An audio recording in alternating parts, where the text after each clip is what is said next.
자, 국내외 코로나19 상황과 이슈 전문가와 함께 살펴보죠. 서울대우 중앙대 약학대학 교수입니다. 자, 오늘 화요일이고요. 0시 기준으로 신규 확진자 1,150명이 나왔습니다. 지역에서는 1,097명, 해외 유입은 53명입니다. 이런 가운데 지역별로 좀 쪼개서 살펴보면 서울이 414명, 경기 313명, 인천 67명 등 수도권에서 794명이 나왔고요. 비수도권에서는 303명이 나왔습니다.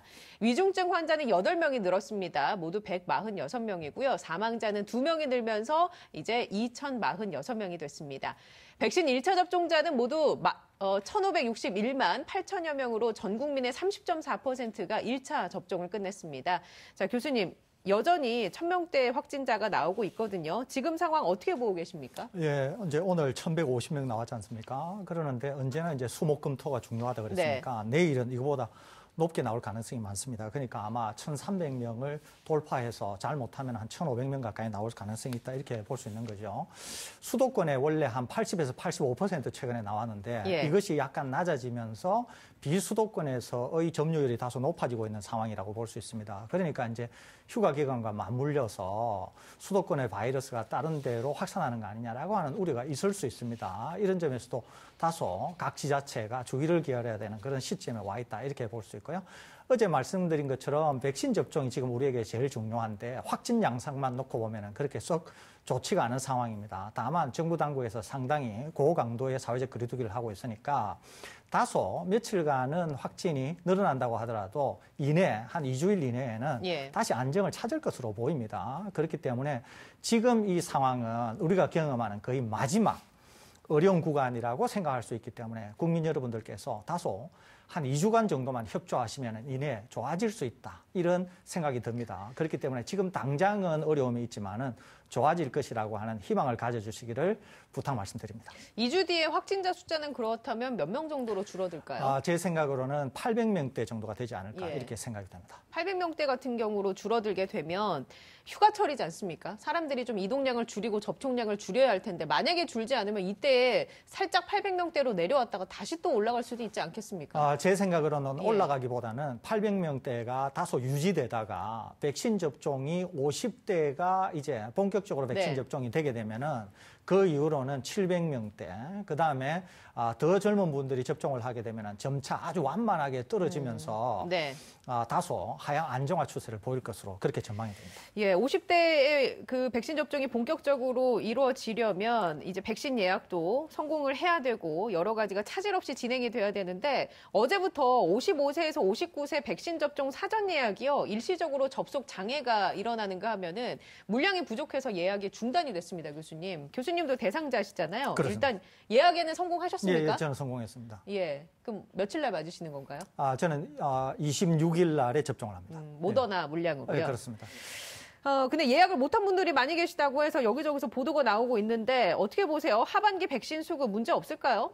백신 수급은 정부가 이제 백신 수급에 대한 일정을 밝혔으니까 그대로 될 걸로 생각이 됩니다. 정부가 이제 그렇게 백신 수급이 된다고 하면 저는 큰 문제는 없다고 봅니다. 다만 이제 우리가 백신이 들어오고 하는 그 중간중간 기간에 다소 이제 백신 접종이 충분하게 일어나지 않는 기간이 있다는 거죠. 이 기간은 어쩔 수 없는 상황이라고 생각이 됩니다. 마치 남북 대화처럼 백신 도입과 관련해서 상대가 있는 거고 우리 입장만 생각해서 백신을 도입하기는 어려운 측면이 있기 때문에 공급자가 지금 우위에 있는 상황이기 때문에 어쩔 수 없는 측면이 있다는 거죠. 어제 이제 백신 접종의 예약과 관련해서는 상당히 논란이 많은데 저는 다소 다른 시각을 좀 가지고 있습니다. 뭐냐면 이겁니다. 어제 이제 백신 접종 예약과 관련한 대상자가 55세부터 59세까지인데요. 여기에 해당되는 분들이 몇 분이나 되느냐 하면은 352만 4천 명 정도 됩니다. 352만 4천 명. 그런데 도입이 된 모더나 백신이 몇 명 분량이냐 하면은 185만 명분입니다. 그러니까 대충 맞아야 백신 접종을 예약을 해야 되는 분들이 실제 백신 양보다 2배 정도 많았다는 거죠. 그런데 이제 우리가 살펴볼 것은 뭐냐면 이겁니다. 방역 당국이 이런 얘기를 하지 않았다는 거예요. 그러니까 실제로 백신은 이만큼이고 접종 예약을 해야 되는 분들은 더 많으니까 접종 예약을 다 못할 수가 있다고 하는 사진 공지를 하지 않았다는 거죠. 그냥 예약을 하라 이렇게만 얘기를 했다는 거죠. 그러니까 이제 접종 예약을 하면서 이제 이게 사단이 난 겁니다. 그런데 저는 오히려 뭐 아이러니하게도 저는 제 개인적으로는 잘 됐다 이 생각을 가지고 있습니다. 왜 그렇게 생각하시는 거죠? 왜 그렇게 생각하냐면은 자, 백신이 많잖아요. 그런 다음에 소위 말해서 널널한 상황에서 예약을 하라 이러면은 많은 분들이 예약 안 합니다. 심리상. 예. 자, 어디에서 명확히 드러났냐 하면은 얀센에서 드러났는데요. 얀센에서부터 우리나라 백신이 완전 다른 국면을 맞게 됩니다. 그때 무슨 일이 벌어졌느냐? 지금 같은 일이 벌어진 거죠. 예약 접종을 하라 그랬는데 완전히 서버가 다운이 되고 예약을 해야 되는 분들이 예약을 못할 정도로 아주 차고 넘쳤다는 거예요. 네. 정부 당국에서 잘못한 측면은 있습니다. 그럼에도 불구하고 어제의 상황은 저는 오히려 이 기조를 향후에 방역 당국이 이대로 유지를 해야 된다 이런 생각을 갖고 있어요. 왜 그러느냐? 지금 우리나라는 어떤 상황이냐면은 접종 수용성이 굉장히 높기 때문에 접종 예약자들이 예약을 하지 않으면 누군가가 내 백신을 채갈 가능성이 있다고 하는 게 아주 팽배해 있다는 거죠. 그렇기 때문에 밤 12시 땡 할 때부터 새벽 3시까지 접종 예약을 해야 되고 그런 상황이 벌어졌다는 거죠. 어떻게 보면은 대상자들에게 충분히 공지하지 않은 방역당국의 책임을 물을 수는 있지만은 저는 결론적으로 잘 됐다 이런 생각을 가지고 있는 이유가 뭐냐면은 향후로도 백신을 접종해야 되는데 예약을 하라고 했을 때 지금과 같은 상황을 유지하게 되어야 실제로 많은 사람들이 적극적으로 백신 예약을 하게 된다는 거죠. 그러지 않고 백신이 여유가 있으니까 뭐 시간 나는 대로 해주세요. 할 것 같죠. 오히려 더 안 합니다, 이게. 그렇기 때문에 오히려 도움이 안 된다는 거죠. 이번에 백신 접종 예약을 못 하신 분들에게는 방역당국이 정중히 사과하고 곧 일정을 발표하면서 추가 백신 접종 예약을 어떻게 하겠다고 하는 것을 공지해야 될 책임은 있다고 봅니다. 그렇지만 저는 분명히 말씀드리는데 얀센에서부터 본 것처럼 또 어제 본 것처럼 방역당국은 지금과 같은 기조를 유지하고 언제나 손들고 먼저 맞겠다고 하는 사람 위주로 백신 접종을 해야 된다. 이 기조를 유지해달라는 오히려 부탁 말씀을 저는 드리고 싶습니다. 그러니까 전략적으로도 백신 물량이 막 넘쳐나서 아무 때나 맞을 수 있다라는 그런 인식을 주기보다는 뭔가 타이트한 물량으로 우리가 빠르게 접종하기 위해서는 접종을 하셔야 된다라는 그런 메시지를 던지는 게 더 낫다라고 보시는 그렇습니다. 건가요? 경쟁 체제로 가야 된다는 거죠. 자, 어제 문재인 대통령이 이런 가운데 수도권 특별 방역 점검 회의를 긴급 소집을 했습니다. 거리두기 4단계를 짧고 굵게 끝낼 수 있도록 정부와 지자체의 긴밀한 협력이 필요하다라는 내용을 전달을 했는데요. 회의에서 오세훈 서울시장은 젊은 층의 확진자 수가 늘어나고 있으니까 청년층의 조기 접종 백신의 추가 배정을 요청을 했습니다. 일부에서는 최근에 젊은 층 확진자가 늘어나는 것을 우려해서 젊은 층의 백신 접종을 앞당겨야 한다라는 의견이 있는데 교수님은 이에 대해서 어떤 의견이신가요? 저는 완전히 반대합니다. 이거는 백신의 용도 또 백신이 가지고 있는 의미 이런 거를 모르는 데서 온 것이라고 생각이 되는데요. 저는 이제 오세훈 시장 같은 분은 굉장히 지방자치단체 중에서도 제일 영향력이 있으신 분이고 굉장히 중요한 위치에 있기 때문에 뭔가 참모들이 보좌를 좀 잘하고 또 전문 자문하시는 분들이 자문을 좀 잘해야 되지 않을까 이런 생각을 갖고 있습니다. 우선 백신은 위중증, 사망으로 가는 것을 막는 겁니다. 또 하나는 지금 우리나라에 있어서 지금 당장으로서 제일 중요한 거는 고령층에서 일부 백신 접종을 하지 않은 분들, 그 다음에 지금 50대 백신 접종, 이것이 제일 중요하다고 볼 수 있어요.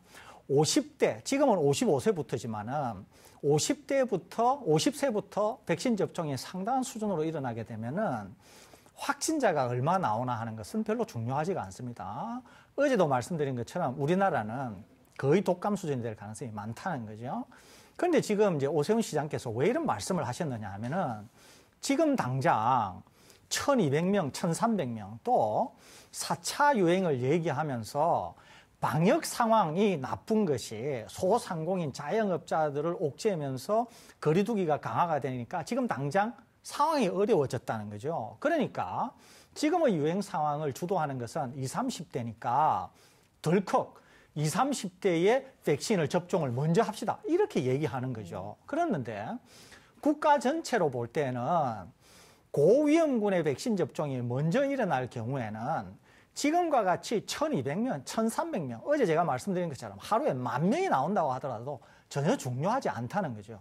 영국 상황을 말씀드리면서 하루에 영국에 3만 명의 확진자가 나온다고 하더라도 거의 치명률이 독감 수준으로 떨어져서 일상복귀를 선언했다 그랬지 않습니까? 그러니까 지금 이제 지자체를 책임지고 계시고 확진 상황이 나빠져서 소상공인 자영업자들의 타격을 줄 수 있는 강화된 거리두기가 나오니까 지금 이 말씀을 하는데 이것은 전체 틀에서 볼 때는 적합하지 않다는 거죠. 그러니까 오히려 제가 권고드리고 싶은 것은 정부는 오히려 일부 지자체가 자율적으로 사용하려고 배정했던 물량들마저도 전량 회수를 해서 오히려 지금 방역 상황이 나쁘니까 더 어디에 집중을 해야 되냐면 고위험군에 더 집중을 해서 오히려 500명, 600명 때 생각했던 개념을 지금은 다르게 생각해야 된다는 거예요. 오히려 확진자가 더 많이 나와서 고위험군이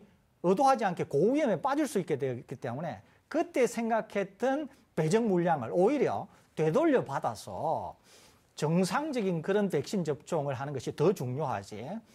여기서 달라 그런다고 해서 백신 주고 저기서 달란다고 해서 주고 이렇게 해서는 오히려 국가 전체로 볼 때는 더 위험에 빠질 수 있기 때문에 적합하지 않다는 것. 또 오세훈 시장께서 말씀하시는 것을 지자체를 맡고 계신 분 입장에서는 이해가 되지만 국가 단위의 틀에서 볼 때는 적합하지 않다는 점, 그런 점들을 지적할 수 있을 것으로 생각됩니다. 그러니까 백신 접종 창구를 단일화해서 정부 주도하에 고위험군, 그러니까 50대에게 집중적으로 접종을 하는 게 훨씬 더 지금 전략상으로는 유리하다라는 말씀이신 그렇습니다. 거죠? 정확한 지적이십니다. 창구도 단일화해야 되고 속도도 더 높여야 된다는 거. 그다음에 원래 정해둔 대로 50대에서부터 점차 저위험군으로 내려가는 그런 순서로 가는 것이 바람직스럽다. 이렇게 말씀드릴 수 있겠습니다. 살짝 얘기해 주셨는데 백신 자율 접종 물량도 회수해야 한다는 주장해 주셨잖아요. 이 백신 자율 접종이라는 것 정확하게 어떤 건지 모르는 분들도 계시고 이게 과연 그렇다면 방역 대책에 어떻게 포함이 돼야 되는지 포함이 안 되는 것이 좋은지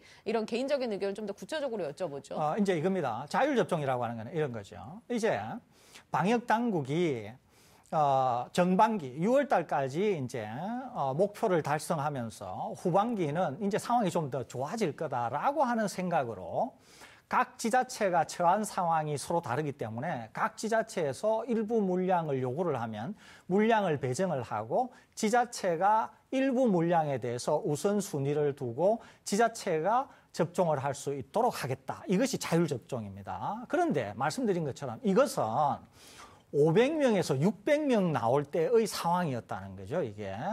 그러니까 이제 각 지자체들에게서 먼저 백신 접종을 하려고 했던 분들은 대체로 어떤 분이냐 하면은 대민 접촉이 많은 분들인 거예요. 버스 운전사라든지 또 택시 운전하시는 분이라든지 택배 노동자라든지 환경미화원이라든지 이런 분들. 그러니까 이분들이 감염이 되면 아무래도 감염 확산을 시킬 수 있다고 하는 것 때문에 일부 지자체가 자율적으로 받아서 그분들에게 먼저 접종을 하겠다라고 얘기한 거죠. 제가 조금 전에 말씀드린 것처럼 방역 상황이 500명, 600명대가 아니라 지금은 1,300명, 많게는 2,000명대를 육박하는 상황에 당장 처해졌다는 거죠. 그러니까 오히려 앵커께서 지적하신 것처럼 창구 단일화. 지자체에서 하려고 했던 우선순위도 방역당국이 이제 결정을 해야 된다는 거예요. 방역당국이 전체 틀에서 생각할 때, 환경미화원 분들에게 먼저 드려야 되겠네. 또, 운수업 하시는 분들에게 먼저 드려야 되겠네. 방역당국이 고민해서 방역당국이 결정해야 된다는 거예요. 지자체가 결정할 단계를 이제 넘어갔다는 거죠. 그런 점에서 저는 오히려 방역당국이 지금 백신 수급에 다소 개입이 있어서 어려우니까 그렇게 하기로 했던 물량을 전부 회수해야 된다라고 하는 생각을 갖고 있고요. 창구 단일화해야 된다. 또 더 나아가서 대규모 사업장에 대해서 예를 들면은 뭐 삼성전자라든지 이런 데 대해서도 일부 물량을 배정하고 자율 접종을 하겠다라고 최근에 한 적이 있습니다. 이것도 500명, 600명이 나올 때 이야기라는 거죠. 이것도 방역 당국이 전량 회수해야 된다는 생각을 갖고 있습니다. 그래서 완전히 500명, 600명이 나오던 때와 1,300명에서 많게는 2,000명이 나오는 지금의 상황은 완전히 다르기 때문에 첫째, 창구를 단일화해야 된다. 두 번째, 속도를 원래 정해준 순서에 따라서 속도를 더 높여야 된다. 그렇기 때문에 지금의 상황에서는 판을 새로 짜야 된다. 이 말씀드립니다. 오세훈 서울시장이나 이재명 경기도지사는 지자체장이기도 하지만 정치적인 셈법이 각자 또 있을 수가 있잖아요. 이런 가운데 정부의 반기를 드는 형태라든지 아니면 뭐 방역 대책에 대해서 본인이 좀 튀는 행동을 하려고 하는 그런 뭐랄까 욕구는 이해를 합니다. 이해를 하지만 지자체장들은 그렇다면 이 방역의 관점에서 봤을 때 어떻게 이 상황을 타개해 나가야 할까요? 어떤 대책을 세워야 할까요? 예, 아주 중요한 질문인데 우선 이겁니다. 방역 상황을 놓고 얘기를 해야 돼요. 방역 상황이 예컨대 지금 확진자가 매일 100명 정도 나오는 거예요. 그리고 백신 접종이 1차가 30%, 2차가 11% 수준 정도라고 하면은 상당한 자율권이나 상당한 권한을 지자체장에게 줄 수 있다. 이렇게 보는 겁니다. 그러니까 그때는 자율 접종이든 백신을 어느 정도 배분해 준다든지 충분히 방역 당국이 할 수 있다고 봐요. 지자체장이. 그렇습니다. 예.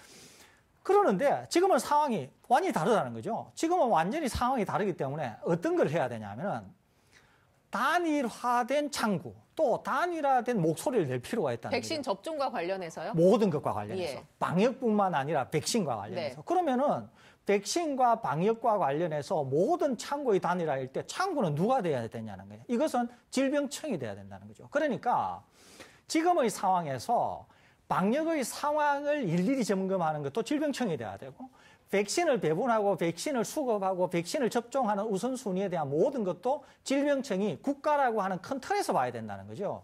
개별 지자체의 그 조그마한 것까지 질병청이 다 다루기에는 지금의 방역 상황이 너무 나쁘다는 거예요. 이게 100명, 200명 나오고 500명대가 아니라는 거죠. 이게 그렇기 때문에 400명, 500명대 나왔던 것을 가지고 지금 상황에서 판단해서는 안 된다는 거죠. 그러니까 오히려 예전 상황을 다 물리고 지금은 질병청이 다시 중심을 잡고 지자체의 상황을 통제하고 지자체장에게 협조를 구하고 하는 것을 질병청이 주도로 해야 된다는 생각을 갖고 있습니다. 그다음에 또 앵커께서 질문하셨잖아요. 그럼 지자체장은 뭘 해야 되냐는 거잖아요. 지자체장은 전부 질병청이 주도하는 거에 아낌없이 100% 협조해야 된다는 거예요.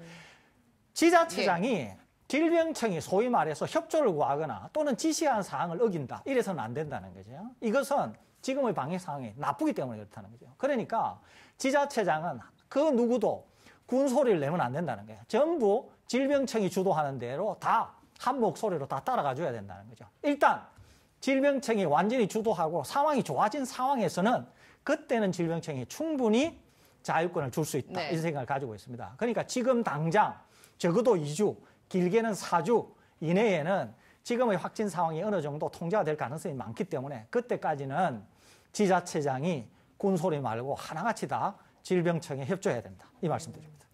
우선적으로 해야 할 것들, 지자체장들은 질병청에 협조를 하는 것이다 라고 얘기를 요약을 해볼 수가 있겠습니다. 그렇다면 질병청에서는 어떻게 끌고 가야 할까요? 이 상황을? 우선 질병청에서는 몇 가지 상황이 있는데요. 첫째 하나는 이겁니다. 어제 이제 앵커께서 중요한 지적을 하셨어요. 이제 우리가 이제 향후에 상황이 나아졌을 때 지금의 상황에서 국면을 어떻게 바꿀 거냐라고 하는 거죠. 소위 이제 엑시 플랜을 어떻게 짤 거냐라고 하는 얘기입니다. 자, 우리가 나중에 이제 엑시 플랜을 짤 때 제일 중요한 것은 뭐냐면은 방역 당국이 얘기한 것을 일반 국민 전부가 다 신뢰하면서 받아들여줘야 된다는 거죠. 이게 되기 위한 전제 조건이 있다는 거죠. 그것은 무슨 말이냐면은 두 가지가 있는데요. 하나는 지금의 확진 상황을 질병청 주도로 했을 때 확실히 통제할 수 있어야 된다는 거예요. 이 통제한다고 하는 것은 몇 가지 의미가 있는데요. 하나는 실력을 보여준다고 하는 것과 두 번째는 신뢰를 준다고 하는 겁니다. 정부 당국이 얘기하는데 정부 당국도 자기가 하는 일을 잘 못하는 거예요. 그러면서 국민에게 협조를 구하면서 엑시 플랜을 가동한다. 그 CR이나 먹히겠냐는 거예요. 안 먹힌다는 거죠, 그게. 그렇기 때문에 지금 방역 당국이 고민해야 되는 것은 1,300명, 많게는 2,000명 가까이 나올 가능성이 있는 것을 어떻게 로드맵을 가지면서 통제를 할 것인가 라고 하는 게 대단히 중요하다는 거예요. 두 번째는 이 통제와 관련해서 우리가 주도하는 통제, 즉 바이러스가 주도하는 통제가 아니라 우리가 주도하는 통제가 되기 위해서의 핵심은 백신이겠죠.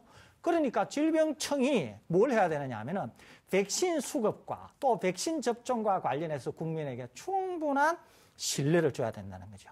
이 두 가지가 담보되지 않는다. 그런 상황에서 질병청이, 즉 예. 방역당국이 국민에게 설득을 하고 국민에게 뭔가를 제안했을 때 국민은 받아들이지 않을 가능성이 많다는 거죠. 그렇기 때문에 방역당국은 지금 말씀드린 이 두 가지, 지금의 상황을 통제하는 것, 백신과 관련한 것, 이 두 가지에 대해서 상당한 주의를 기울여야 될 것으로 생각됩니다. 그러니까 바이러스가 주도하는 현 상황을 통제 가능하다라는 메시지를 첫 번째로 줘야 하고, 우리가 주도할 수 있는 백신 접종과 관련해서 국민들에게 신뢰를 줘야 하는 투트랙 전략으로 가야 한다라는 큰 그림은 이해를 했습니다. 그렇다면 강론으로 들어가서 지금 하고 있는 것들 중에 좀 더 보완이 되거나 이게 좀 더 업그레이드 됐으면 좋겠다 하는 부분이 있을까요? 있습니다. 예. 제가 이제 어제 거리두기 개편에 대해서 말씀을 드렸거든요. 그러니까 지금의 거리두기 개편은 어떻게 나왔냐면은 예전에 거리두기 개편을 해두었어요. 그런데 방역 상황이 안 좋아서 계속 못 쓰고 있었던 거예요. 그러니까 안 좋았을 때의 상황이 700명대, 600명대 막 그럴 때였던 거죠. 600명, 700명일 때 왜 못 썼느냐 하면 수도권의 비중이 높았습니다. 그러니까 쓸 수가 없었던 거죠. 그러는데 1200명이 갑자기 나오고 1300명이 나오니까 그때 못 썼던 것을 이때 썼던 거예요. 그러니까 이게 안 맞잖아요, 이게 내용적으로. 왜냐하면은 그때도 못 썼던 거를 상황이 더 나쁘니까 썼습니다. 물론 여기에 이제 약간 알파를 추가하기는 네. 했다는 거죠. 그러는데 제가 어제 말씀드린 것처럼 적합하지 않다는 거죠. 왜 적합하지 않느냐 하면은 지금 이와 같이 극약 처방을 쓰게 되면은 우리가 계속 얘기했던 소상공인이나 자영업자는 계속 그냥 죽으라는 말밖에 안 되는 것이거든요, 이게. 물론 법률로 이제 보상체계나 이런 것은 좀 잡히기는 했습니다. 그럼에도 불구하고 굉장히 어려운 국면으로 간다는 거죠. 어제 말씀드린 것처럼 우리가 주도하는 방역체계가 되기 위해서는 백신 접종률, 그 다음에 각 업장들이 가지고 있는 특징, 그 특징에 맞물려서 백신 접종한 사람들과 어떻게 매치시킬 건가, 이게 중요하다 그랬지 않습니까? 그래서 어제 제가 당장 거리두기 개편을 연구하고 지금 당장 준비해야 된다, 그 얘기를 했죠. 그리고 어느 정도 되면 그것을 시행해야 된다, 이 얘기를 했지 않습니까? 프랑스가 당장 들고 나왔습니다. 프랑스가 뭘 들고 나왔느냐 하면 프랑스요? 예. 프랑스가 들고 나왔는데요. 마크롱 대통령이 뭐라 그랬냐면 이런 얘기를 했습니다. 백신 안 맞으면은 8월부터 식당과 술집 입장 못한다. 당장 들고 나왔거든요. 우리 방역 당국이 한 달 전에 얘기를 했습니다. 뭐라고 했냐면은 지금 우리가 업장 출입할 때 찍는 QR코드에 백신 접종의 레코드를 집어넣겠다 그랬잖아요. 그러면은 이제 어딘가에 출입을 하게 되면은 QR코드를 찍을 때 백신 접종의 이력이 나오게 된다는 거죠. 프랑스가 당장 들고 나왔다는 거 아닙니까? 네. 그러니까 프랑스는 향후에 3밀 조건이 되는 데는 백신 접종을 하지 않은 곳은 출입 못하게 하겠다는 거죠. 우리나라도 어떻게 돼야 되느냐. 소상공인과 자영업자를 살리기 위해서는 지금과 같은 거리두기 개편, 일괄적이고 네. 잔인한 이런 걸 해서는 안 된다는 거예요. 그러니까 예컨대 3밀 조건에서 굉장히 위험한 실내 체육시설도 백신 접종을 2회까지 다 마친 분들은 24시간 열게 해주겠다는 거예요. 예를 들면은 이런 이제 디테일이 가미돼야 된다는 거죠. 그러면 어떻게 되느냐. 경제도 살릴 수 있고 매일 지금 고통 속에 있는 자영업자도 살릴 수 있다는 거죠. 그런데 지금 거리두기 개편이 어떻게 돼 있어요? 전혀 그렇게 안 돼 있는 거잖아요.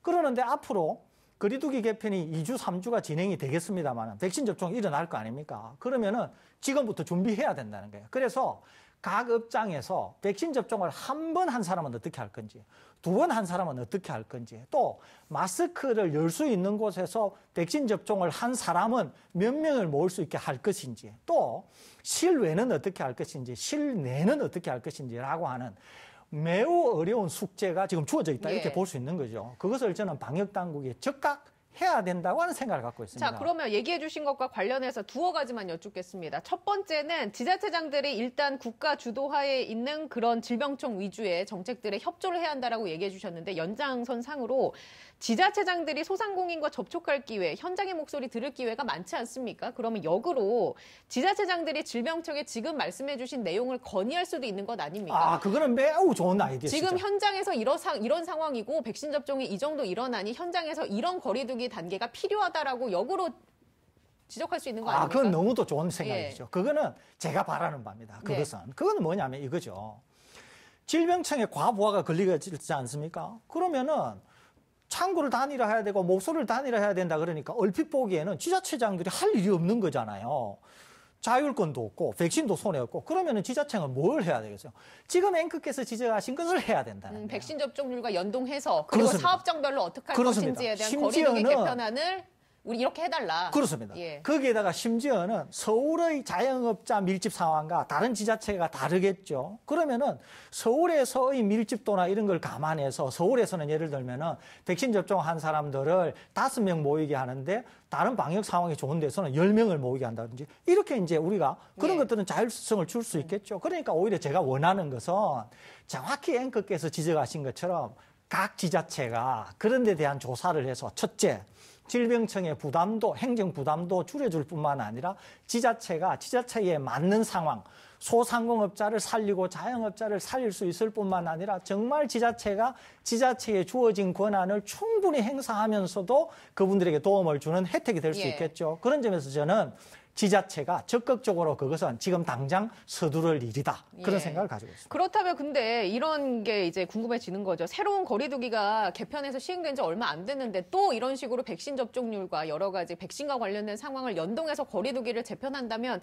행정력이 낭비된다거나 시민분들이나 국민들도 혼란스러운 부분이 생기지 않을까. 그 부분에 대해서는 어떻게 생각하십니까? 저는 이런 생각을 갖고 있거든요. 예. 만일에 국민들이 생각할 때 비합리적이다. 그러면은 이제 소위 말해서 허심만 쓰고 실효는 없는 것이죠. 그러는데 제가 생각하더라도 제가 드리는 말씀이지만은 상당히 합리적으로 보인다는 거죠. 합리적인 것이라고 하는 것은 언제나 거기에 힘이 실린다는 거죠. 또 합리적이기 때문에 설득당하고 많은 분들이 받아들일 수 있다는 거죠. 그것이. 그렇기 때문에 저는 좋은 방향인 경우에는 다소 긴급히 처리가 된다고 하더라도 받아들이는 분들이 많고 설득을 당하는 분들이 많다고 하면은 그것은 언제 시행해도 괜찮다고 보는 겁니다. 그게. 네네. 그렇기 때문에 말씀하신 것처럼 지자체에서 협조해서 질병청이 받아들여서 상호 협의하에 한 것이기 때문에 잡음도 없겠죠. 또 상당히 준비가 잘 될 가능성이 많겠죠. 어느 한 각도에서 봤다기보다도 다양한 어떤 이해관계에 있는 분들이 서로 협의해서 안을 내놨기 때문에 그렇기 때문에 저는 앵커께서 지적하신 것, 또 제가 드리는 말씀이 충분히 잘 준비가 되어서 실행한다고 하면 저는 빠르면 빠를수록 좋다 이 생각을 가지고 있습니다. 알겠습니다.